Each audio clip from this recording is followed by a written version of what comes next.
Hello and welcome to this week's edition of Screenland.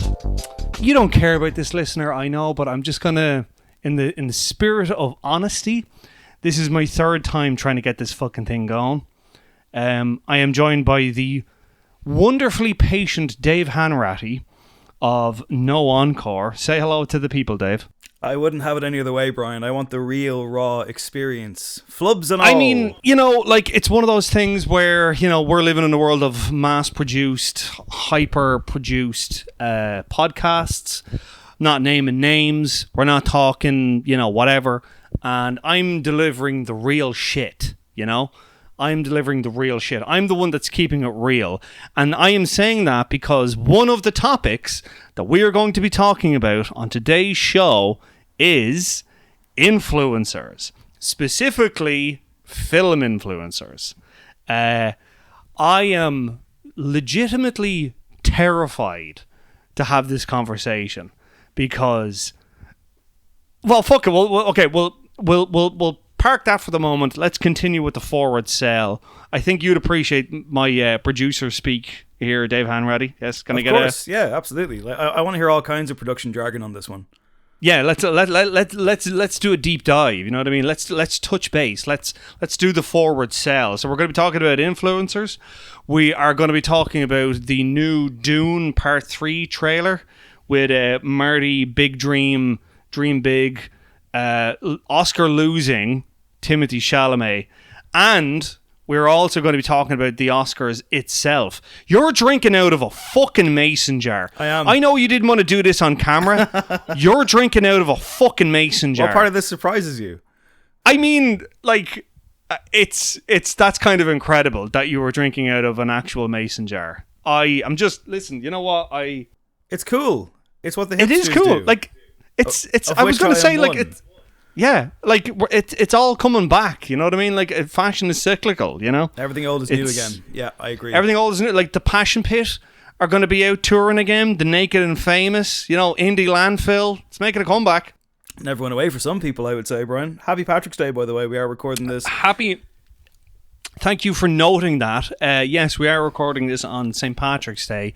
Both of us, you know, pretty atheistic about it, I would say. Would that be a fair? That's fair. That's a fair description. Yeah. I don't buy into it in any capacity, really. I did watch though. No. It's funny because earlier on you messaged me and you were like, "I'm running 45 minutes late." Do you know who else is running late when you messaged me? Donald Trump and Micheál Martin were running late, and I was like, "Really? Is this connected somehow? Is Brian actually secretly in the Oval Office?" And I mean, you weren't. I wasn't. I mean, I would love to be a sleeper agent activated at the right moment and then just like make a beeline straight for, you know, somebody and just like detonate a thing in my chest, like First Reformed style, you know? But yeah, no, I am not a sleeper agent. I wish I was though. It sounds fun. I've always thought sleeper agents, of a spy trope, the sleeper agent is the one that I've always been like, that actually sounds kind of cool. You get like the code word activation and then you just open up a briefcase and it's like full of guns and it's like, you know, the kind of the Terminator T-1000. It's a very cool name, but I think the fact that it literally removes your own agency, and I don't know, I kind of feel like it's not very charismatic. You are literally programmed to do something. So yeah. And that's it. I appreciate the lack of charisma. Oh, the mundanity of it all. Yeah, okay, fine. The 9 to 5. Yeah. Yes. You're not just like some fucking schmo. You're turned on for a specific purpose. And, you know, I appreciate the focus of it. You know what I mean? Yeah. Let's start off with the Oscars. I believe, if we haven't talked on microphone about this, I'm sure we've talked about it to ourselves. This year's Oscars and the films therein, it's not been a great year. Last year sucked, I think for the most part, I think. Yeah. I'll run through my thoughts. I'd love to hear your thoughts as we go. One battle after another, Best Picture. I'm happy with that. Yeah. It was my film of last year, and I think it was the right winner. But also, again, we should probably caveat this hardcore from the get-go, saying that we are talking about an award ceremony that gave Crash Best Picture. We are talking about an award ceremony that often gets it wrong, and it's nice when a film wins that you think is, in fact, the best picture, but it's not necessarily a de facto guarantee that No. that they will actually pick a good one, you know? No, I mean, I think this is the thing of, like, they have fallen ass backwards into the right decision. Yeah, oh no, I mean, and like, look, let's not fucking kid ourselves here. You've said Crash, you know, like, I think the Oscars, broadly speaking, in the last maybe forever, is really defined by its failures. Do you know what I mean? As in, like, this won the Oscar for such and such, and it's like that fucking film, and like that was the same year as, you know, whatever, and that didn't get, none of those got nominated and stuff like that. So it's almost kind of like, and I do love the fact that Paul Thomas Anderson noted 1975 and the films that were released that year, and kind of, you know, gave a very, I thought, a very you know, thoughtful, and a thoughtful speech when he said, like, you know, this is just the film of the moment. It is not a reflection, and blah blah blah. Yeah, he was magnanimous in victory. Exactly. Can I throw a quick quote at you though? Do you know? Are you familiar with the work of Richard Brody from the New Yorker? Of course, yeah. The New Yorker film critic Richard Brody. There's a thing doing the rounds at the moment on Twitter, X, the everything app, of course, and someone has quoted a screenshot from something he's written, and I'm going to quote him directly now. I want to see what you think, right? He said, citing the 5 nominees for Best Picture who were in the running 50 years ago at the 1976 ceremony: Jaws, Barry Lyndon, Nashville, Dog Day Afternoon, and One Flew Over the Cuckoo's Nest, which won. Here's the good news. The best 4 of this year's 10 nominees in the category, Sinners, The Secret Agent, Marty Supreme, and yes, One Battle After Another, are better movies than those 5 putative classics. Whoa. Brian's making a face, everybody. Okay. Don't know how I mean, look, right. I do love Richard Brody. I appreciate his beard. I appreciate that he likes to go against the grain and not in a fucking Armand White kind of way. Like, as in, he genuinely believes what he's saying. I don't think he's a huckster the way some critics are, just to fucking be a contrarian. I'm sure he earnestly believes that. I don't think that, you know, as much as I loved The Secret Agent, as much as I loved, you know, Marty Supreme and One Battle After Another and all the rest of it, you can't fucking tell me, you just can't, that, you know, One Flew Over the Cuckoo's Nest or Barry Lyndon or any of these films are, and like, and this isn't, it's the wrong way of looking at it though, because why does it have to be, again, you're missing PTA's point, and again, it's just the constant comparison of like for like and one. It's not the same thing. Like, people looking at me all the time being like, you gave this film 4 stars, you gave that one 4 stars, you're saying I'm like, I'm not saying they're the same. I'm judging the thing on its own individualistic merits where I can, and I'm not on a jury, I'm not on the Academy, I don't have to fucking, you know, do this. But it's just, to me, at this stage, I've grown out of the who wins. There's no actual way of defining this. There's no. It's not a fucking zero-sum game. No, it just isn't. Like, no, it's only fun. Like, if it's like a March Madness style bracket system to determine what podcast does what film, fine, I'll vote for your favorite, but it's not quite the same thing. As for the Oscars this year, I think the fact that they kind of passed without incident for the most part is probably the best thing they could have hoped for. Like, the Oscars used to be appointment viewing for me. I know it still is for you, because you're usually on television the next morning or on radio the next day, if not both. I think you were this year, to discuss them. So you kind of have to stay up all night and watch them and be there. I went to bed around the time Amy Madigan won, and I was very happy for her, by the way. Delighted. Love her. She's incredible, a wonderful dame, a great person. I think gives great interviews, stood up for the courage of her convictions alongside her husband Ed Harris, literally not standing up at the Oscars before, of course, famously for Elia Kazan, was it? And, you know, she's been gold on the whole press tour, and I didn't like Weapons. I really didn't like Weapons. I don't think Zach Cregger has the juice. That's a conversation for another day. But she's great in it, and she's a wonderful actor, and I was more than happy for her to win. And, you know, in another year, I would love to see Tiana Taylor win for One Battle. But again, it was a very strong field, I think. But Amy Madigan rules. She's a cool person. She deserves to have her flowers. Everyone's happy with that. So I was happy to kind of see that before I went to bed. Woke up a few times in the middle of the night, kept checking my phone to see what awards had been updated. And sure enough, my correct prediction that Michael B. Jordan would in fact win came true. And happy for the guy. don't really see much of a difference between the two characters in that film myself. They literally had to fucking Mario and Luigi them with different coloured hats, but, that's, again, a conversation for another day. I think The Sinners is a good movie. Don't think it's the best film, but that's grand. But overall, generally speaking, I mean, apart from, playing foreign people off stage when they were trying to give their speeches, that wasn't a good look. And obviously, shout out to the man, myth, legend that is Javier Bardem for being one of the only people in that room to even say the word Palestine, let alone put the word free in front of it. But again, and the fact that, if I can jump in, the fact that he did that next to Priyanka Chopra, even further on the fantastic. Again, I've seen some kind of like Twitter lighting up about that because I think she might be nationalist Indian, but I think she is pro-Palestine. So I don't know. Like, it's like, again, like we're not detectives here. We're not going to get into the weeds of everyone's single thing here. But the fact is, it's a stage where no one else is going to do it. Javier Bardem has said repeatedly in interviews, "I don't care if it costs me my job. That's fine." He's made enough money. He's respected elsewhere. He'll be totally fine. He was criticizing and protesting the Iraq War, the 2003 Oscars, I think, as well. So he's someone who's kind of always been there on this.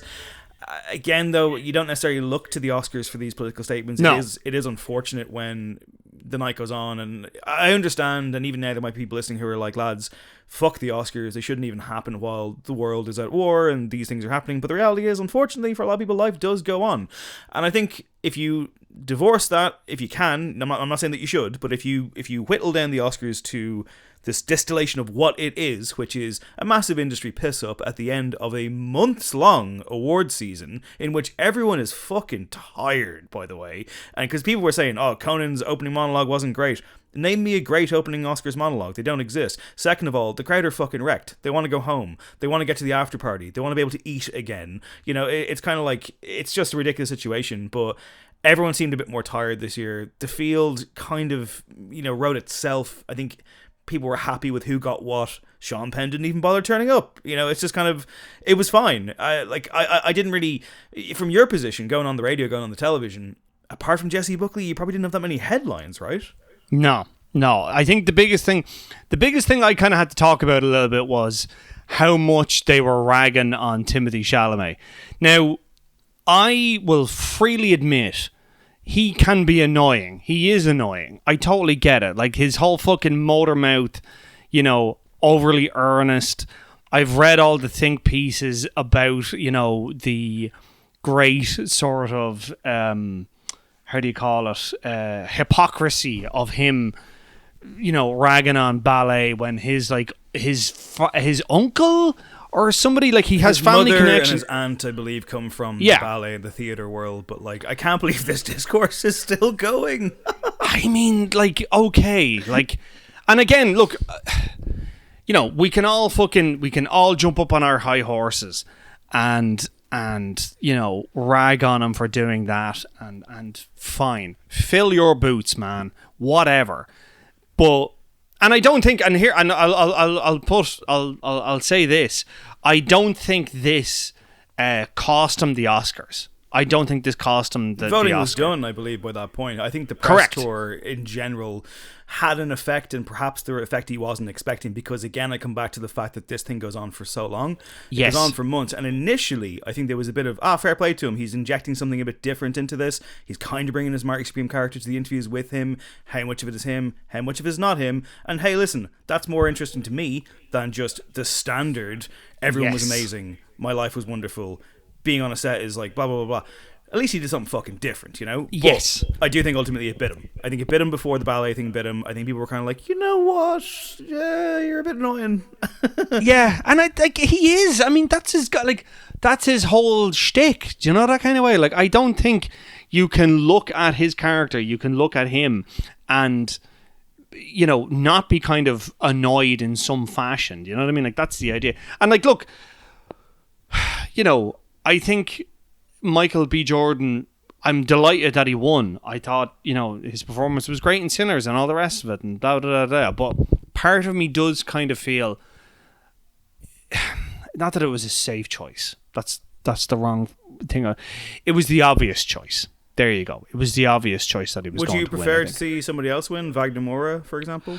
I mean, look, listen. Again, as much as I this is a part of my working, sphere, I guess. I have not contempt for the Oscars.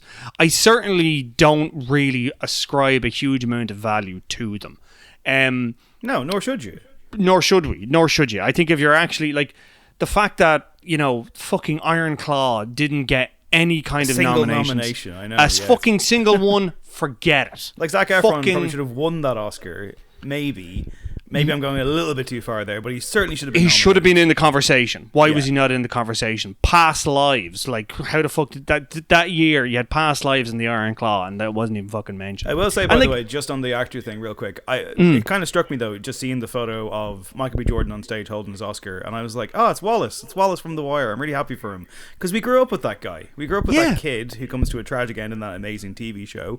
And Michael B. Jordan's career has been up and down, I think. I mean, mostly like on the up, and certainly from this point on, you would expect it to continue that way, although I really don't care about that Thomas Crown Affair remake personally, but I mean, he's a commanding screen presence. He seems like a cool enough guy, even if I will say in the same breath, he continues to try and argue for the rehabilitation of Jonathan Majors, his buddy, and it is also, I've never seen this confirmed anywhere, but like, I'd love to know if there was ever a version of Sinners where it was him and Jonathan Majors as brothers and not him as twins, because that's my kind of headcanon on that.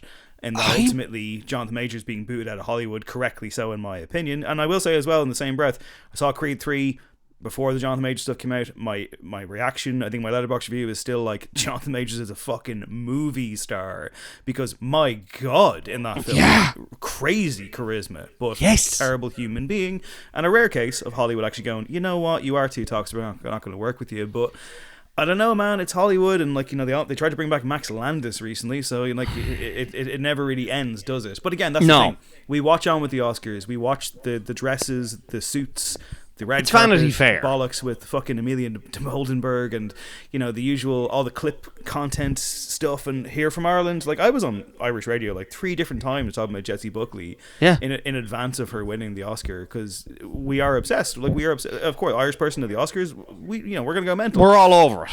But again, it's an industry night out. It's an industry night out with celebrities, and that's what it is. And you see it enough times, and again, we're children of the 90s over here, so we've seen this forever. Sure, there was a point in my life when it, quote-unquote, meant something to me. Yeah. But I couldn't imagine myself having any real emotion about it anymore. It's more like, I would have liked to have seen Demi Moore win last year, but I do like Mackie Madison, fair enough. I wouldn't have minded seeing Wagner Moura win, because he seems like he's had a really interesting career, and he seems like a cool dude. But Michael B. Jordan's there. Like, it's grand. Like, Hollywood will continue to turn on its axis, and everything will be fine. And again, I don't know if you read that Harvey Weinstein interview from behind bars. That oh my god! Did I fucking what? And he's talking about the Oscars, and he's talking about his 2 favorite films and his 2 favorite directors, and this, that, and the other. So the reality is, for all the glitz and all the glamour that we see, the poison and the corrosiveness is right there in Rikers Island, still able to watch the Oscars. So it's just it's a fucked up world, man. Isn't it? He's like, I mean, it's literally, it was like fucking, the super villain, fucking Blofeld, Hannibal Lecter, from behind the white glass, just being like, I think Sinners is going to win. Like, it's, you can't. And I've talked about this for a while. Like, I think we are really in the extinction burst, death throes, whatever you want to call it, of celebrity. And, when you see the level of opulence, when you see the sort of facetiousness of it all, it's slowly, I think we're going to have, the same kind of, from the 70s. Like, you have to remember, like, in the 70s when they were doing the Oscars, the Al Pacinos, the Robert De Niros, and all the rest of it, they were like, you know what, Brando's not going, we're not going. This is a fucking meat parade. Like, George C. Scott refusing the Oscars and stuff like that. Like, I can really see in the next, 5 to 10 years, this is obviously me hoping, but I could see in the next 5 to 10 years a real rejection of the Oscars, of award season, and of all that kind of stuff. By who? By the talent themselves. If someone can nut up, it's. I understand where you're coming from, but you're giving too much credit to them, and probably you're not paying enough attention to how egotistical these people are. Yeah. And this is their big night out and their big nights out, because again, like I say, Globes, Actor Awards, Critics' Choice, you fucking name BAFTAs. They love to dress up and they do and honor each other. I there will never be a time where there be enough people who would turn around and feel that way, man. I just don't think so. I genuinely think if societal collapse edges closer, you're going to see it. I think you're going to see a real kind of revulsion with it all. I'm not praying for social collapse. You're obviously imagining a world in which Bane is coming along and is just kind of dragging these celebrities out by their heels. It's not going to happen, man. It's not going to happen. They're the fucking elite. Again, there are like thousands of people dying in Iran, and they're just like, let's go and take our Ozempic that day and go to the Oscars. It's not going to change. It's not going to change. No, they're moving the Oscars to YouTube. They're always trying to find new ways to keep it relevant to the youth. And again, I mentioned like the likes of, here's Amelia de Mildenberg on the red carpet interviewing celebrities. Why? Because she's massive online. There's a recent kind of Variety or Hollywood Reporter or something cover story that was like, meet the new late night TV stars. I saw that. And of course, none of them are actually on television. That's the point, I guess. And which kind of, in fairness, all of this sets us up quite nicely for what we're chiefly here to talk about today. Yeah. A conversation that I had to drag Brian into agree to doing, by the way. And I will say, direct all your hate mail towards me, not him. Depending on what he says. Okay. So and just to set this up and to give the context, right? So you and I were at the the multimedia screening for Project Hail Mary. A film that thoroughly... sorry, I hate to cut you off, but like, for anyone listening, what is a multimedia screening? Okay. For anyone, thank you for producing, by the way. I appreciate that. Yeah, there we go. Okay. So, for the 10 listeners who doesn't know what a multimedia screening is, it is essentially, it's the evening screening. It's kind of like the premiere. So there will be journalists like myself who couldn't get to the press show. There will be, TV personalities or whatever. And yes, there will be content creators and there will be influencers and there will be social media personalities. So we were there and we saw... Jesus, who did we see? Fucking... You gonna name names? Is that what you're gonna do? Well, like, I'm not pointing to these people. I'm just saying I saw, like... who the fuck did I see? I think... Anthony Remedy was there from No Filler. He was there. Donald Clark was sitting in front of us from the Irish Times. Jenny Claffey, friend of mine, she's a content creator online. She was there. Like it's you're going to see some people who you might know from your Instagram. Yes, exactly. People, correct. People that you would see on Instagram and TikTok. They were at this screening, and I know this is going to make me sound like I'm too fucking cool for school, but it's just like they're just people. They just wipe their arse the same as everybody else. But that's true of the celebrities at the Oscars as well. I was going to make the point that the reality is, when you break it down to all these mysterious quote-unquote celebrities, with all this access now, a lot of them just aren't that interesting. Correct. Which is fine, by the way. You don't have to be. And exactly, and that's what I'm saying to you. We're into this kind of like death of celebrity, where it's like I know these people are no more different because they reveal so much of themselves that we can actually see the sort of the imperfections and all this, that, and the other. But so we're at the screening. You let the work speak for itself, but in the case of influencers, like they're kind of the work themselves, and in some cases, and I should sorry if I may make a quick disclaimer, by the way. Yeah. There's no innocent bystanders, and even as more quote-unquote traditional critics, which we'll get to later on in the show, we have our flaws as well, and there are good influencers, and there are bad influencers, like there are good people, and there are bad people. Just because you are a fucking influencer, and also what even is that, doesn't necessarily mean that you suck. I'm not saying that, but there are things that suck. Right. So, to your point, we were kind of... We were there. We were sitting next to Andy McCarroll from Extravision. He was there as well. And, we all saw the film, we enjoyed the film, blah, blah, blah, blah, blah. And then you sent me a TikTok or a reel or whatever of a certain influencer, film influencer, and you basically made a connection between the fact that it was almost like this person had been fed a script, like, see it on the biggest screen possible. And,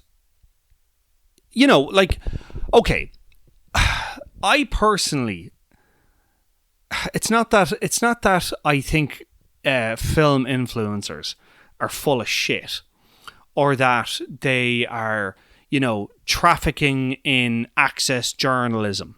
You know what I mean? In the sense of like, I'll say this film is good if you give me an interview with X, Y, and Z, or I'll say this film is good, and then the next premiere I want an invite to it. I'm not saying that happens. I don't think that does happen. What I think does happen is that they are film influencers, certain film influencers. We're not going to name names, but they are certainly tailoring their content output, whatever you want to call it, to placate, at least in their minds, what studios and PRs want. And well, there are some who would have no qualms about that and would be totally fine to say, I'm here to lick boot today. Yeah. There are others who maybe try and couch it and hide it a bit, and there are others who rebel against it. Again, the thing about being an influencer, and again, it's such a strange word because it is. There's no barrier for entry. This is the thing. There's none. And look, in fairness, to be a film critic, there can also be no barrier for entry. There is no barrier to entry, genuinely. You could literally be working in, say, a magazine or a newspaper in the 70s, the 80s, 90s, 2000s, whatever, and someone there knows that you like movies, and maybe you've had a conversation with them in the break room about movies, and they're like, oh, he's kind of, he knows his shit, let's give him the film critic job. I'm not saying it happens that way, but I'm sure there's been cases where it has.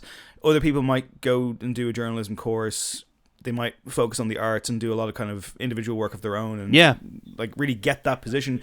In a lot of cases, you have to wait for someone to die in order to get these positions. And these positions, paid positions, they really don't exist as much as they did. They don't. If you want to be a film influencer, quote unquote, all you really need is a phone, the ability to email the studios, charm them enough to get to the thing, and then effectively advertise their movie for them for free, because that's what it is. It's content marketing. And it's funny because like that phrase, see it on the biggest screen possible, is just it's an unbelievable phrase because it's a perfect platitude. It doesn't mean anything. You could be saying, oh, look, I saw this snuff film the other day. Oh, you should see it on the biggest screen possible. Like, okay. It's like it doesn't matter. Like it's just like, it doesn't, you're not even saying it's good or bad. But it's so funny because in that case, literally the conversation that was being had was like predicting, oh, I bet this person who's going to this movie that hasn't even seen it yet will say on their video review the next day, see it on the biggest screen possible. And they did. And fair enough. If that's who you are and you're comfortable with being that, that's fine. Like I say, no barrier for entry, no real rules, no real etiquette. No, and this is the thing. Like, I don't see right, and this is why I had the trouble with this conversation because I don't think anyone like. I'm going to use the phrase from Succession. These are not serious people. Okay, these are not serious people, and I don't think anyone takes them seriously. So, if they want to fucking shill for Marvel and they want to do X, Y, and Z, fucking let them at it. I don't care. Like, and the reality of it is, as you said yourself, like, the trying to get a fucking paying job in film journalism in this country in 2026, fucking forget about it. It's not happening. It just isn't. And even if you get it, it won't pay you that well either. It will. So. You will struggle to survive on it. You will struggle to survive on it. True of arts journalism in general and journalism. Correct. In general, depending on your field or how long you've been there or whatever it is you do. But arts journalism has always kind of been the runt of the litter. It has always been. In my opinion, as an arts journalist, I'm sure there's probably an environmental journalist listening to me right now who's like, "Shut the fuck up! I'll tell you about being the runt of the litter." I get it. It's 100%. Every time I am, like I said, you and I are both long time doing this. Arts journalism, whenever the shit hits the fan, that's the first one to get thrown over the side to mix up my metaphors.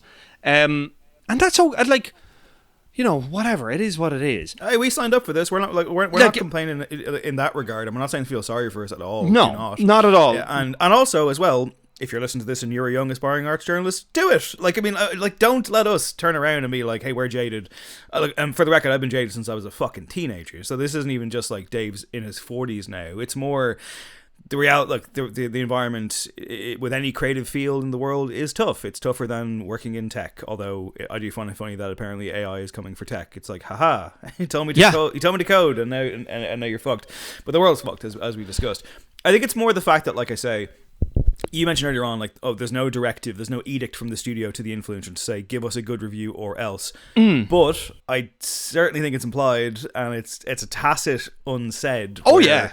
If you were to come along and trash the thing, maybe you won't get the invite next time. And that's the main thing I want. I want the invite so I can get content for my Instagram and my TikTok of me on the red carpet interviewing someone, or even just standing in front of a decal. And like what struck me the most was, because again, you go to more of these things than I do. Yeah. Like currently in my job, like I used to go to press screenings more than I go to media screenings anyway, which would take place during the day. I can't really go to those anymore because I'm working, 9 to 5, 10 to 6, whatever. And occasionally someone like Andy will come along and be like, do you want to be my +1 for Scream 7 or Project Hail Mary? And I'm like, yes, please, that would be great. I would love to see the film in advance. And that, like, thanks studio, but like, it's not thanks studio, now I'm gonna fucking give your movie an amazing review just because I got to see it early. And the thing is, it just struck me more so this time. And again, this wasn't like I'm sitting there balling my fists. It's more like I'm kind of like smirking at this. The amount of people filming content while I was walking around Cineworld, and we had skipped, by the way, the kind of the pre-match canapes and cocktails bullshit, and we just went straight in. But on every new floor of Cineworld, there was people shooting TikToks and doing things, and we're getting in the way of a TikTok being shot, and there's this, that, and the other. People walking into the screening, spinning the phone around, blah blah blah. And look, listen, again, I ain't saying I'm above it. I often would take a photo of the screen, post it on Instagram, whatever, but I'm not. And look, again, if you're an influencer and this is your job, or you're looking to build an audience, build a brand, you have to do these things. Yes. It's just very striking when you see it unfold in front of you in multiple facets and people doing it all at once. It's like you're watching some kind of weird free-for-all. And I just found it I just found it really, like, from a David Attenborough-esque point of view, I found this just a bizarre look at human behavior, I know, yeah, no, look, listen, I remember it vividly once, right? It was at, I think it was the Bridgerton premiere or something like that. And fuck it, whatever. So I was there for entertainment.ie, and there was like, it was, there was like the RTE was there. I think the Irish Independent was there, Spin was over there, Today FM was down there, blah, blah, blah, blah, blah. And there was like a specific holding pen for TikTok creators, right? And I remember, like, because, like, if you've ever done a fucking rope line, I know you've done one, I've done one, you're kind of just shooting the shit with the people around you, that sort of way. Like, it's a fucking job. You're all just kind of there. We're all just a pack of Egypts waiting in the rain for somebody famous to turn up so we can get 3 minutes of content. And then we're all just trapped in our freezing cold flesh prisons as we wait to see Colin Farrell and get a 30-second piece of content out of him, please. Exactly. So we're all just Egypts in the rain. And the person who I was with, the person from the other outlet, which I won't name, looked over at the TikTok creators and been like, what the fuck are they doing here? And it was like, oh, they're going to do content. And it's like what content? What are you talking about? What fucking content? What, they're going to do a little fucking TikTok dance with them? The fuck is this? And I was like I was like, whoa, don't take it out of me. Like, I don't know. It was like fucking stupid. Like, we're fucking, and like the person in question was a battle-hardened veteran of red carpets, and I think they were really, insulted that they were having to share time on the red carpet with TikTok creators.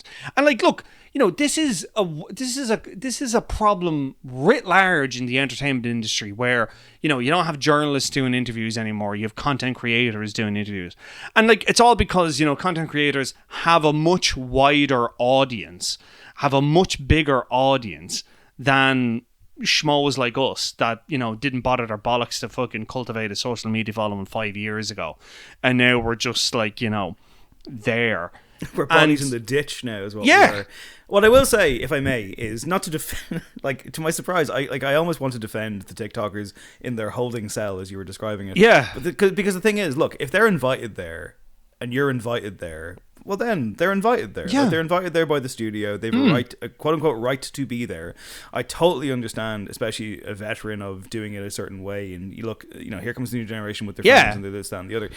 Reality is, you don't want to be Grandpa Simpson. You don't want to be old man shouts like cloud. You don't want to be left in the dirt and also a prick to a much younger person probably who's just trying to do the thing their way. Like, that's fine. I don't resent the very idea of an influencer or a young good looking person with a phone. The reality is it's happening. It's more if there's a lack of etiquette from them involved, or if they simply are positing themselves as something they're not, like for example a reviewer, when you're not really a reviewer, are you? You're not. You're more of a previewer. You're more of a marketing tool for the studios. Exactly. Like, the studios have a lot to answer for here as well. And again, Jesus, if you work in the marketing department of a major studio, like if tomorrow it was like, Brian, listen, we're going to pay you $100,000 to work for Sony or Universal or anybody and be in the marketing department, and we're doing the premiere next week of fucking Dune Part 3, and you have an invite list of 75 people. Who are you going to invite? And if you turn around and said, I'm going to invite 75 print reviewers for Sunday papers, they'd probably fire you on the spot. 100%.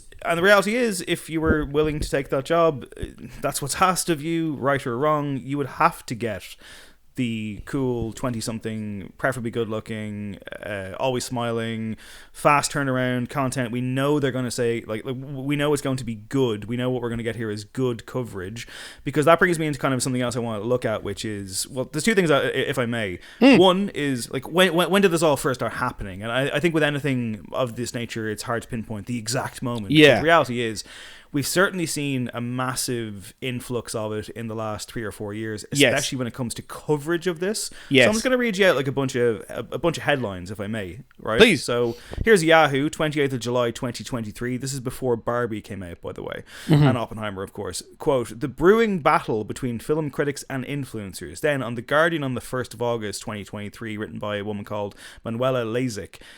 Who needs film critics when studios can be sure influencers will praise their films? That article was largely about Barbie and the Barbification and the TikTokification of it all. And as we all saw, that was a social phenomenon, and one of the reasons why those two films, especially Barbie, made so much money was because people were taking part, they were participating, they were dressing up, and it was all social media infused. And again, if you're the studio and you're the marketing manager, you're probably going on vacation that weekend to be like, yes, I don't need to fucking even do my job.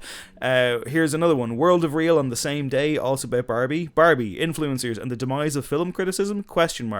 There's a guy called Vince Mancini who wrote a Substack which is called The Content Report on the 8th of August 2023, saying influencers didn't hijack film criticism, marketing did. And I want to come back to that, if I may, in a bit, because I want to read a section of it. But then it continues. Like, you have like 2024, the week, February 2024, a deplorable tactic, quote unquote, why film studios are pitting influencers against critics. The Wrap, 17th of October 2024, a very similar headline to The Guardian one, who needs critics when you have influencers. Back to The Guardian in 2025, August, the death of the review, cultural criticism is at risk of erasure. And finally, The Atlantic on the 17th of October 2025, traditional criticism is in trouble, here is what is replacing it. So obviously, there's a lot more attention being brought to it, and look, it's being brought to it both by younger journalists who are commenting on TikTok trends and social media, such and such, and of course by journalists who are of an old school who are very worried about being replaced, and unfortunately that's just what's going to happen. But all of this goes into a thing where, on top of the mass outpouring of marketing, which is what influencers are ultimately doing, especially ones who will go along and just give you, here's my footage from the premiere, we've hit this point now, and I know that this is something that applies directly to you as someone who goes to press screenings quite often and is reviewing films on here and on the radio and on the television. You used to obviously work for a website. We now have this divide between embargoes and how, let's say for example, we go see Marty Supreme 2-3 weeks before it comes out. If the screening is set for then, we go to the 10:30 screening in the Lighthouse. and we're told your review embargo is 3 or 4 days before the film or something. It's usually like the day before now. I'm finding now, I'm finding now they're pulling that embargo up literally day before release, and like, it's in some cases I'm like, no, this film is good. You've got a hit here. Let me talk about this. But and of course, the red flag that we all know is when a film like Scream 7, for example, the embargo is day of release to the general public. You're like, okay, Melania, that kind of thing, which obviously didn't even screen for critics. But the thing is, a journalist has to adhere to an embargo. It's true of a lot of other, like album reviews, book reviews, restaurant reviews in some cases, etc., etc. Influencers don't have to do that. They are allowed to do what is called a social reaction, which they're usually I'm so glad you brought this up. They're usually allowed to do this the second the film is over. And it's, you hashtag Project Hail Mary, at us in, at Sony Pictures or whoever it is, and off you go and do whatever you want. They don't count those as quote-unquote professional reviews. Sometimes they might say, hey, stay off your letterbox with a star rating until the embargo comes up, etc., but that's not as policed as much, and also, like, piss off. But the thing is, you will now see, for example, Wuthering Heights screened last night in Los Angeles for a select crowd of cool young people, and the first look reactions are in. Fennel has done it again. Elordi is so hot. Margot Robbie is the greatest Kathy I've ever seen. And you're like, these aren't reviews. These are not reviews. And they're picked up by The Hollywood Reporter, Variety, Deadline, you name it. And it will say first look reaction, first look reviews, etc. But they're not reviews. This is people who have been bussed in to a glitzy fucking premiere, fed and drank up to the nines, given all kinds of access, possibly even interviews with the cast and crew, who knows, and they will go out into the world and say, it was amazing. I remember there was a very funny one for like Gladiator 2, and it was something being like, it's epic, it redefines what a film is, and you're like, okay, cool. So I would like to think that the average person on the street can distinguish this between that and, say, someone who goes off and writes a 1,000-word review and thinks about the movie for 2 weeks. But the studios are laughing at the real critics, in my opinion, to the point that you're talking about the idea of the Oscars and how that could crumble. It won't. But what could crumble is, hey, let's just not do any press screenings for traditional critics anymore. Like, what's the point? We have to rent the cinema. It's a bit awkward in the morning. Who fucking cares? Like, let's just do the multimedia screening and invite cool influencers. That's all we need, right? That's happening. That is happening. One film studio in particular, certainly here in Ireland, they've done it numerous times where they actually just don't bother screening it. They have the multimedia screening and that's it. And if you want to go. And you're sitting in that screening with influencers and all the rest of it. And I think, actually, now that you say Barbie, I think I could be wrong about this. I think Barbie, they didn't have a press. They had the influencer screening first, and then they had the press show afterwards, if that makes sense. As in, it was specifically for content creators and influencers first, because I had to go to the Stella and I was literally like a pilgrim in an unholy land. Like, I was like, what the fuck is this? Like, what the hell is going on? Like, it was nuts. And it was the first time I really noticed it. And it was the first time that it was like, oh wow, like, this is like, I'm the schmo here. I'm the dumbass here. Like, it doesn't matter that I'm, gonna walk out of here and write, 1,200 words about this, and I'm gonna go on radio and talk about it, or I'm gonna go on TV and fucking talk about it, or I'm gonna do whatever about it. Like, everyone in this room is gonna walk out of there and talk about what a great time they had and how much they enjoyed the thing, and whether they believe it or don't believe it, it is irrelevant, because their audience, the attention that they command, is far more than anything I could even hope to fucking reach. And like, there's I remember I was talking to a marketing director about this once, and I was like, okay, can you actually track the conversion rate? In other words, somebody sees that video from an influencer, and off the back of that, they go and watch whatever the thing is.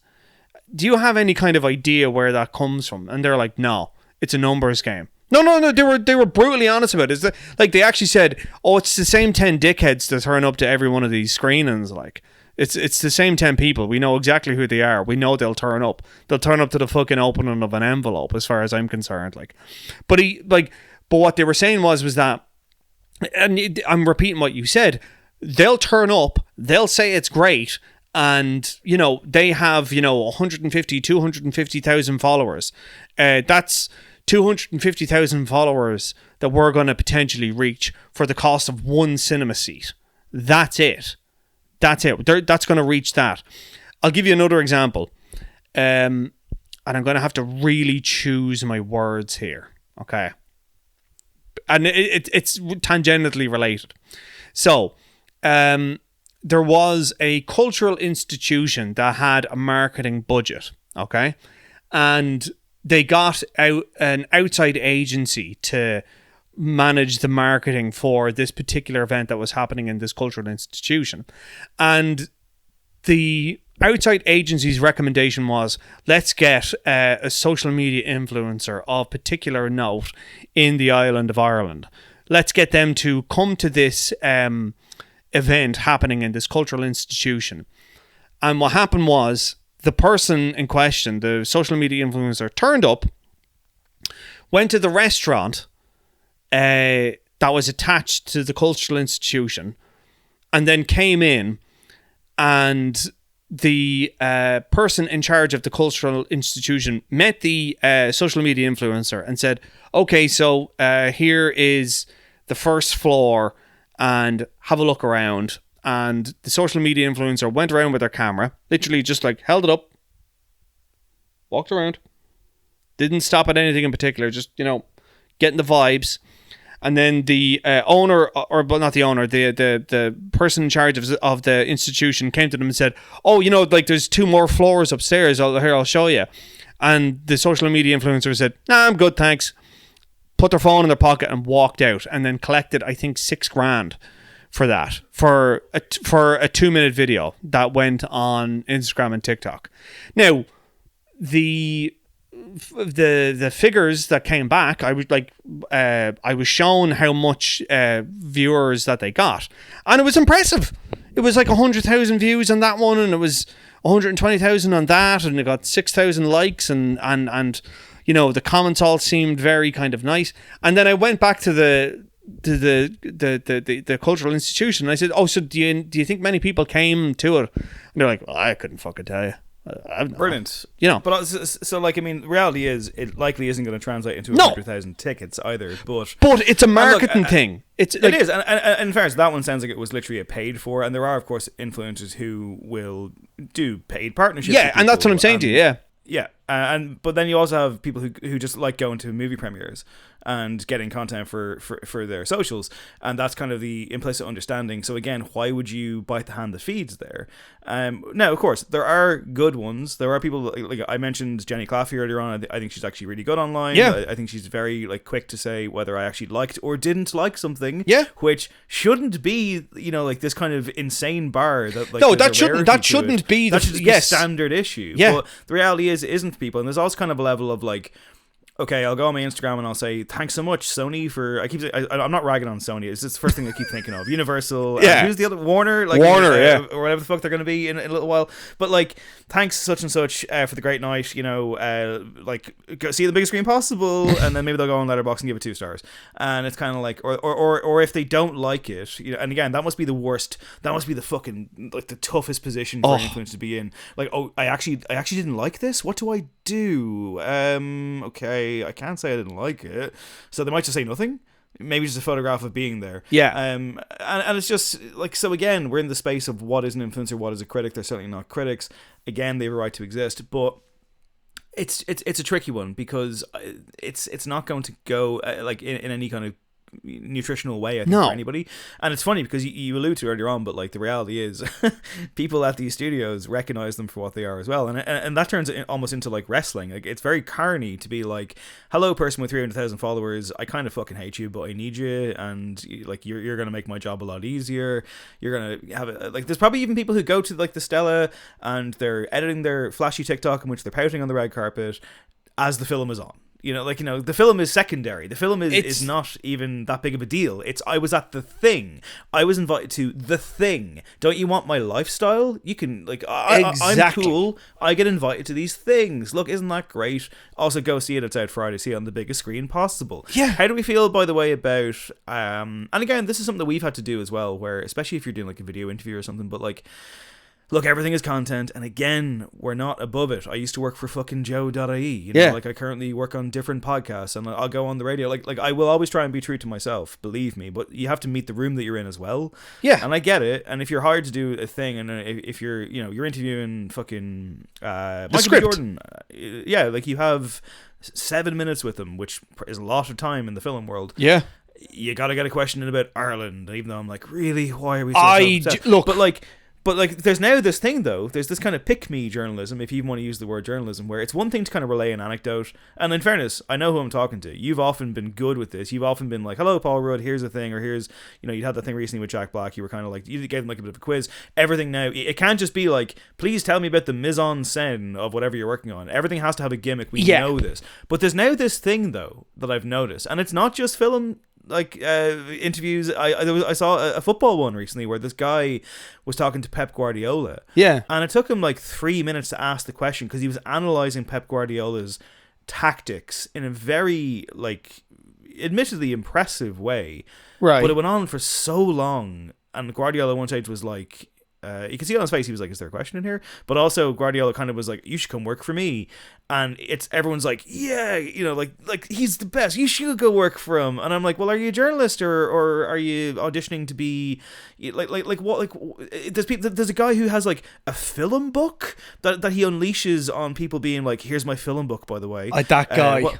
When I was younger, I've kept like a record of everything, and I'm like, this is like serial killer behavior, and it just deviates completely. And here's the interview being like, oh, that's interesting, for like 2 minutes of your 5-minute interview. And I don't know, maybe it's people maximizing their time, but it just feels like everything is actually about them now. Yes. It's actually there to further their own brand. And look, in fairness, if I go and I get a big interview with somebody, and again, we have our own podcast, Brian, like, I know I'm probably sounding like a fucking hypocrite dickhead, but I would like to think that I would meet the task, find the room, and not just go, you know what, Timothée Chalamet, it's not about you, baby, it's about me. I'd like to think that I would find the happy medium, but I think that in this day and age, there isn't one. And it also is because of people coming into it where it's like, well, I've never had to write a review physically. I just have my phone, and I do my thing, and I go to premieres, and I've gotten lucky, and maybe I was doing interviews when I was a child, and people thought that was quote-unquote cute. Yeah. And now here I am. So it's like, I don't know. I don't think I have a point here, apart from... No, I think... it's totally fucked, and we're doomed. Yeah. I mean, like, okay, right. To start with the interviews, right? I have been like yourself. I have been in those rooms. I had to, and it is the worst I've ever been with the Paddy Wackaroo shit. But I felt it was like, okay, this is too obvious a link for me not to fucking make the link. Okay, so it was Zendaya and Florence Pugh. And I said to Florence Pugh, look, I know you were in Ireland. She was over there filming The Wonder, right? And I was like, we're talking about Dune Part 2. Spice is a part of it. I'm sure you had a spice bag while you were here. And I even said it. Like, I actually prefaced the thing. I was like, I have to get the bullshit local question out of the way. And they kind of like, okay. And I was like, and I kind of just went, oh, like that. And then asked about the spice bag. By the way, yeah. And like... I was genuinely, I remember, like, as soon as that question was over, I was like, bam, right, we're going fucking serious now. And I asked them a question about, how does it feel to play powerful female characters when, we're living in a world where, that is not the case, and that we're seeing a real regression, specifically in American culture, to women in power and stuff. And this was like around the time like Kamala Harris had just lost the election and stuff. I think it was, or maybe it was Hillary, I can't remember, but it was like, Roe v. Wade had just been repealed and stuff like that. And they even were like, Jesus, the fucking, and I'm name dropping like a fucker here, I know. But like, you know, anytime I've ever had to do one of those interviews and kind of, for entertainment.ie anyway, if I had to put in a bullshit question for virality, I would make sure that like 3 questions leading up to it were, you know, of substance or something that I wanted to do or I wanted to talk about. And like, look, I mean, the fucking reality of it is that having a thoughtful, nuanced question about the art that you make might be great for you personally in the room, but that doesn't fucking get eyeballs, unfortunately. It just doesn't. And you can blame fucking social media, you can blame Google, you can blame the YouTube algorithm, you can blame the Facebook algorithm, whatever the fuck you want to call it. That is, we are slaves to it. When you do these kind of interviews, video interviews anyway, you are a slave to it. And like, even like you mentioned Ireland AM there, when I do a Paul Rudd, Jack Black, like I cede entire control. Like the producers basically say, look, listen, ask them this, and this, and I'll just go in there and do it. And like, fair play to the producers in Ireland AM, they are thoughtful about it and try to have good questions and stuff. Or if they're, you know, because it's light entertainment and stuff. And as you say, you have to meet the audience where it is. You know, I mean, you've been on Ireland AM dressed up as. I've done, like, I literally dressed for Gladiator 2. I dressed up. No, but hold on, right? For the Witch from Wicked, and you're reviewing like a child abuse documentary or something at some stage, and I'm like, the tonal whiplash is unbelievable. Yeah, and like, I literally dressed up. Hang on, Brian. People talk about humiliation rituals. No man I know in this country has willingly signed up to more humiliation rituals than you. It's unbelievable. Okay, right. To talk about Gladiator 2 for a second, right? Dressed up as a fucking gladiator with the little paplum skirt riding up my ass, like literally had to fold my legs and like tuck everything in to make sure that it wasn't television, everybody. Yeah, that it wasn't hanging ball on fucking Ireland AM, right? And then, but because I am a professional, because I am a fucking journalist first and foremost, gave my honestly held opinion of Gladiator 2, which was that I think Paul Mescal was miscast. I think this was an unnecessary sequel. I think this was, you know, a case of, did we actually need this? Was there a story here to be told in the first place? Felt it was edited like it was fucking hit with a fucking chainsaw. And, you know, as is commonplace of fucking Ridley Scott's output of the last 20 years, I'm sure there's a director's cut out there that will probably be 5 times better than what this is. But here we are, and this is what we are. And like, I don't mind dressing up like I actually really get a kick out of it. I really enjoy it because me and my bullshit is I don't want ever to be seen as a stuffy, you know, shit crack critic.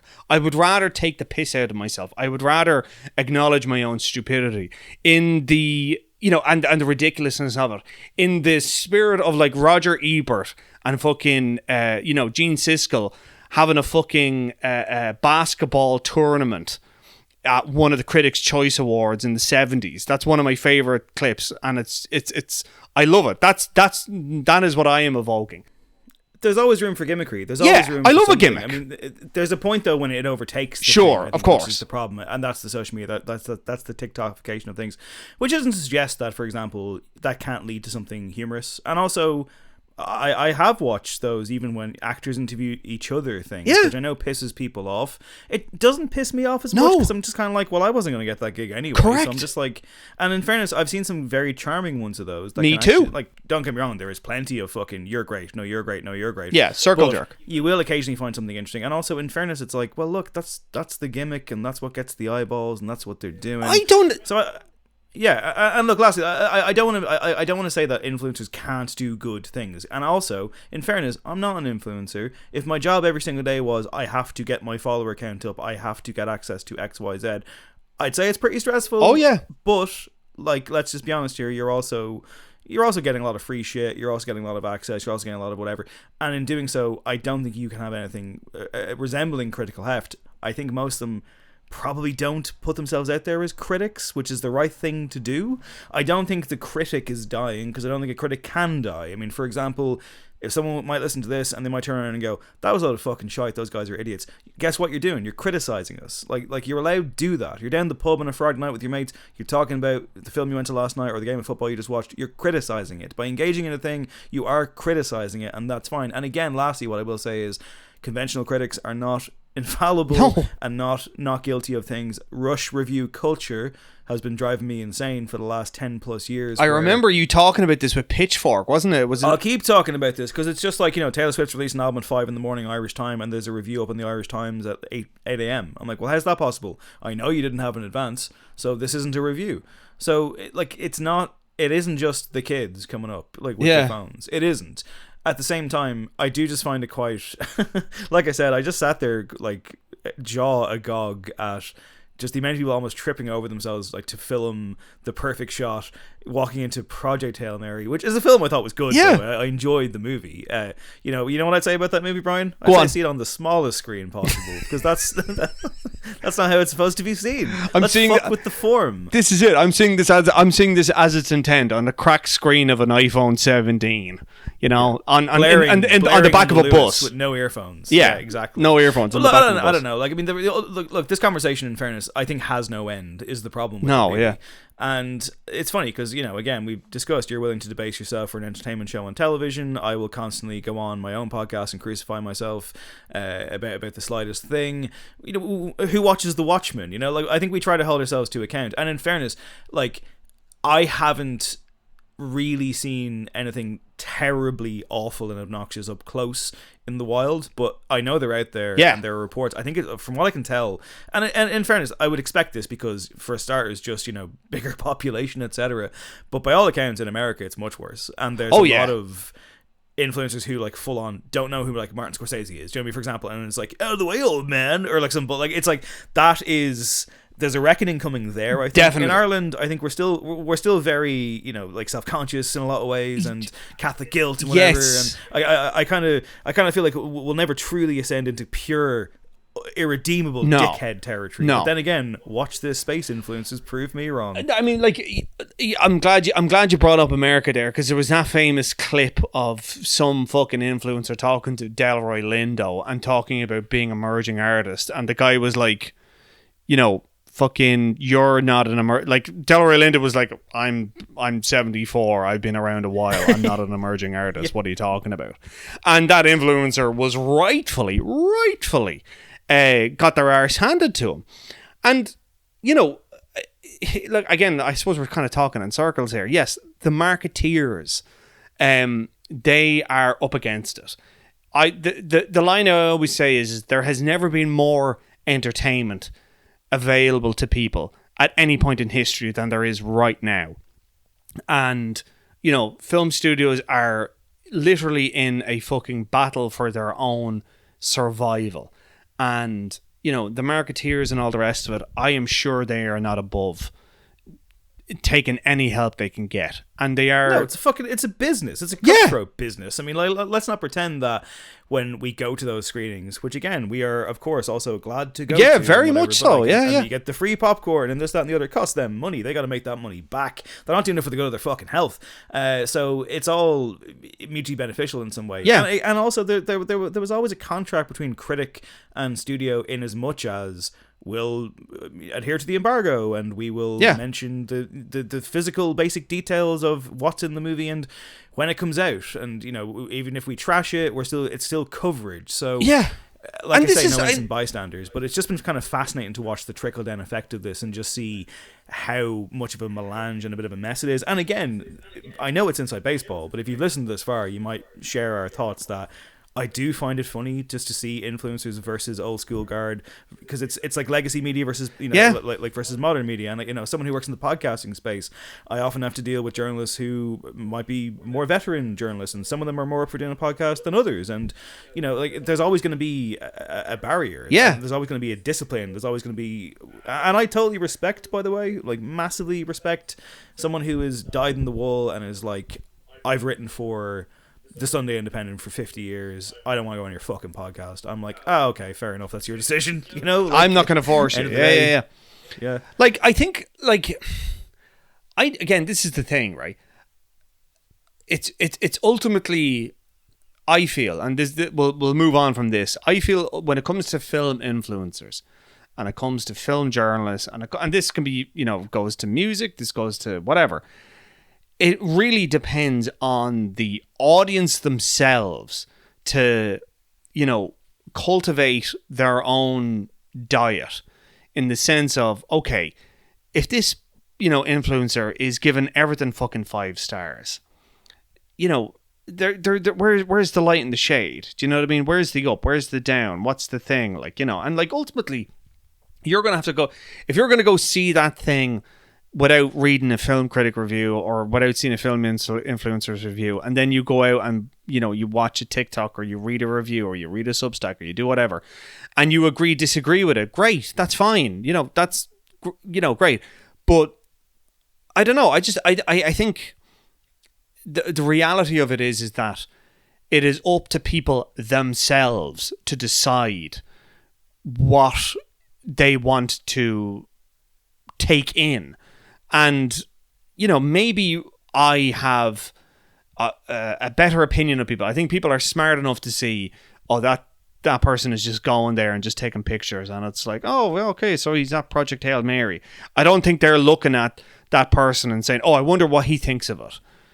Of course not, no. Well, in some cases, maybe, because you might follow that person and maybe, like I say, they actually do good quote-unquote content, maybe, or you do respect them for whatever reason. But the thing is, the point that you're driving at here, though, is that criticism, which I love and have always loved, and I've always considered myself a critic, and you know, I've often been told I'm negative or I'm snarky or whatever. I can be, but I think I celebrate quite a lot. But the point is, I would much rather someone dismiss my opinion and go see the fucking movie, even if I'm saying it's the best thing in the world. Like, it's like I would never want to, unless it's something where it's hateful, you know, like Mrs. Brown's Boys, the movie or something. But generally speaking, even if I'm like, look, I thought it sucked, but you should still go and see it. You know, like I would never want to like shut someone's experience down and say, I have said it's bad, you do not go. Like I say, unless it really is truly toxic cinema, I want you to go to the film. Most critics do. I want this is it. I want everyone to have a good time. When somebody tells me, the most satisfying thing I find is when somebody says, oh yeah, I saw your review of Thing and I went to see it and I loved it, and I was like, oh, that's like, I'm delighted. I want you to have I enjoyed this I got so much out of this. I want you to have so much out of this. I want you to have the same experience that I had. I wish everyone saw this the way I saw it. You know, like that's like, and that's it. And like, yeah, you're right. But even the flip side, even if you were like, you've seen a film and you've given it 2 stars and I think it's 5 star, I'm like, well, I've got a bone to pick with you, buddy. It provokes a conversation. Correct. That's a good thing. That's a good thing. And I think this nature, this homogenization of that, of like, we don't even care whether it's good or bad anymore. And like, you know, you hear, you know, Vanity Fair got rid of their critics and Variety did it. And it's like, you know, where are the tastemakers? And it's been put back onto people. This is it. It's been put back onto audiences. It's been put back onto people to say, well, you know, it's up to you to decide whether you do this or not. But, you know, we're going to take the money whatever way it is. And yeah, I don't know. It's strange. I mean, like, you know, like I say, I don't think some of these influencers and stuff, these are not serious people, and I think people can see that. And, you know, yeah, it may be funny to see them fucking with their little selfie sticks and their little fucking ring lights and they're doing their little stupid thing, and maybe this is just me being old, far over the hill, way too self-conscious to, you know, do that.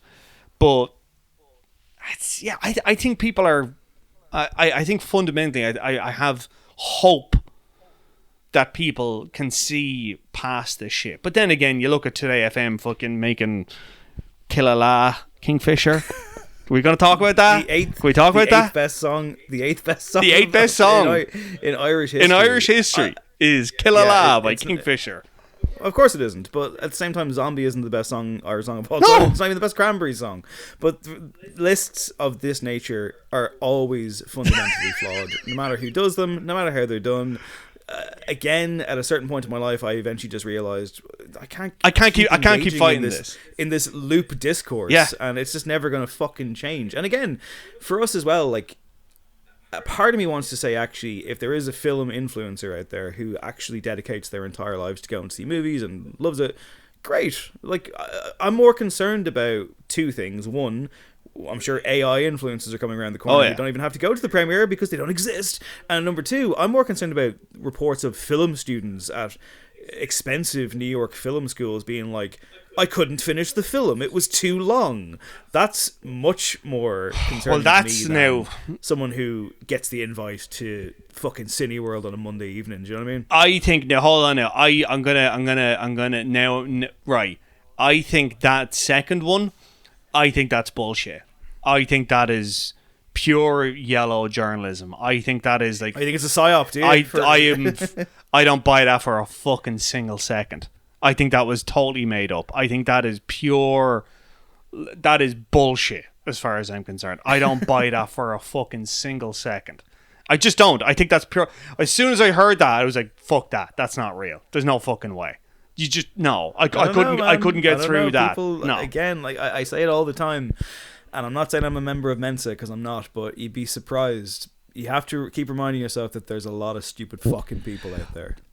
100%, but like, there's not like that in particular. That thing of like, oh, I couldn't make it through The Godfather Part 2. It was too long. Like, yeah, fine, okay, it's a long film, but like, no one is that. Like, I mean, I know America is, caught in, a downward spiral and stuff. It's not that bad. It hasn't reached that stage yet. Sure. There was a guy before the pandemic giving you the quote best correct way to watch The Irishman. Do you know what the best correct way to watch The Irishman is? Sit down and watch the fucking Irishman. Sit down and watch it. Finish. Sit down and watch it. Brilliant film. Anyway, look, we could go around in circles here, but we should probably call it. This is producer Dave again, stepping in. Sorry. We're an hour and 10 minutes in, by the way. I thought this was gonna. I legit thought this was going to be like we a tight 30 on this, and here we fucking are. That's why I'm trying to just save us from ourselves at this point. Okay, briefly. Dune Part 3, the trailer. Oh, the trailer. Yes, yeah. Looks great. I haven't read the books. I didn't love the first film. The second one, surprisingly, I liked a lot, and I left the cinema being like, "Fuck, I want Part 3 right now." So I watched the trailer. I don't usually watch trailers, but only if I'm really, really excited about something and I can't resist. So I watched the teaser. It looks great. I kind of can't wait. December 18th, I believe, right? Yeah, December 18th. I am a complete and utter fucking Dune freak. I've read up to as far as Chapter House Dune. It's sickening. I marking out, to use wrestling terminology. I can't wait. I can't fucking wait. It's so good. I'm really, really, really so excited. I think, and I could be wrong about this, right? I think this could be Return of the King. This will be the one that gets the Oscar glory. You know what I mean? Oh wow, okay. I'm hoping Timmy. I'm hoping my man. This will be the year. This will be the year for Timmy, right? It is funny to see him immediately go into another marketing campaign, isn't it? Immediately after the Oscars and the failure of the Oscars, and like, it's. I did feel bad for him. I did feel bad for him in the Oscars. Like shouldn't. I shouldn't. I know I shouldn't. And I say that with no glee, and as someone who liked Marty Supreme, but you shouldn't. There's no reason I know I shouldn't. I know I should. I know I should. I shouldn't give a fuck about him. He's a multi-millionaire. He's fucking, I shouldn't feel sorry for him at all. And yet I do. I think it was just his super sincerity, the sincerity of his desire appealed to me in some regard. I felt like, I appreciate the fact that he was direct in his desire, like however annoying it was. But Can I ask you one last question in closing? Yes. It's on this point, though. Given that you have such an emotional attachment to the man. I don't have I don't have an emotional attachment to the man, but go on. And again, no, it's fine. Live your truth. Again, we're not, like this is audio only, but Brian has lustrous hair right now. Much like a certain Timothée Chalamet. But of course, I wonder when December 18th comes around, will you shave your head in solidarity for his new look in the movie? Maybe. Surely for Ireland AM, you should get shaved while you're doing the review. I would love. Do you know what? Right. I would love to come in. This is it. I think it's too much of a deep cut. I would love to come in with like the moisture thing up the nose, and like I would. I remember once I tried to pitch. I tried to pitch them on Superman. I was like, "Can you rent me a full Superman suit with like the muscle pads and stuff?" And they were like, no, we can't get that. We can get a cape. And I was like, great, I'll take the cape. No problem. Budget. No fucking problem. And we had like the floor manager flapping the cape in the. Oh, it was ridiculous. But I would love to. I might actually shave my head for that. And I already saw like in the trailer as well. They were doing a bit of Colonel Kurtz with the water like and stuff. I was like, I can't fucking wait. I'm so excited. There you go. I've given you like content, which makes me a film influencer. Yeah, you're a film. Yeah, you're a film influencer. Yeah. So now I'm off to defenestrate myself. All right, Dave Hanratty, thank you very, very much for doing this. Really, really appreciate it. No Encore, the music podcast of note. The film club with Andy McCarroll as well. You're doing that. What's your film club thing this week? Sorry, your microphone went mental. Oh my god! I have no idea what you said. Oh my god! Sorry. Okay. Just take that again if you don't mind. Sorry. Okay, so Dave Hanratty of No Encore, thank you very, very much for doing that. Really, really appreciate it. Doing the film club with Andy McCarroll as well. What is your film this week? Okay, yes. So if you want to listen to No Encore, the main show, of course, is always available every single Friday. We have a Patreon, patreon.com/No Encore. We do Film Club on there every 2 weeks, and we have an episode out now on Mrs. Doubtfire and how fucking insane of a film it is. And I promise you, it's worth the $5 alone. I would say that, but I genuinely, truly, honestly, beautifully mean it, because that film is nuts, and it's a pleasure to go back and revisit. Isn't it? Wouldn't get it made today, mate. Let me tell you. Do you know something? My favourite scene in that, I fucking love it. It cracks me up every time. And it's not the scene you think. It's when Mrs. Doubtfire is crossing the road and the guy tries to grab her bag. He goes, "Back off, arsehole!" It's just bastard stole my handbag. I don't know why the way that Robin Williams really pissed off and the way he's just like, "Back off, arsehole!" It just cracks me up. I love that scene. I love Mrs. Doubtfire. That's a great movie. The sad thing is that we'll never get a Mrs. Doubtfire 2, so that you can't, in fact, dress up as Mrs. Doubtfire on the television. Maybe one day. Oh my god! If it's back in cinemas for some kind of anniversary screening, you have to do this. Fucking absolutely! Oh my god! I so would. Like Mrs. Doubtfire, right? It's perfect. Just first day as a woman, I'm already getting hot flashes. Come on! You just come in and not even explain it. Just do it and be like, "This is who I am." Oh no, you can't do that. And then be like, "I'm having problems at home. I have to do this. This is the way it is now. I'm. It's part of an elaborate scheme. You know, like just go. With just then go. You get your own. Then you get your own segment. Maybe you replace Tom. Actually, it's a whole thing.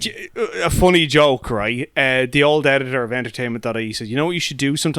You should slowly but surely start to look, sound, and dress like Alan Hughes."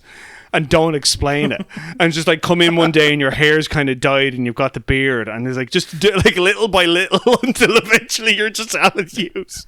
And I was like, just single white female him, out of existence. Yeah, exactly. And I was like, I like doing the show, but not enough to single white female the whole thing. But that was pretty funny. Okay. Dave Hanratty, thank you so much. Thank you for listening to Screenland. We will be back next week with lots of other stuff. And hope you enjoyed. Thanks so much. All the best.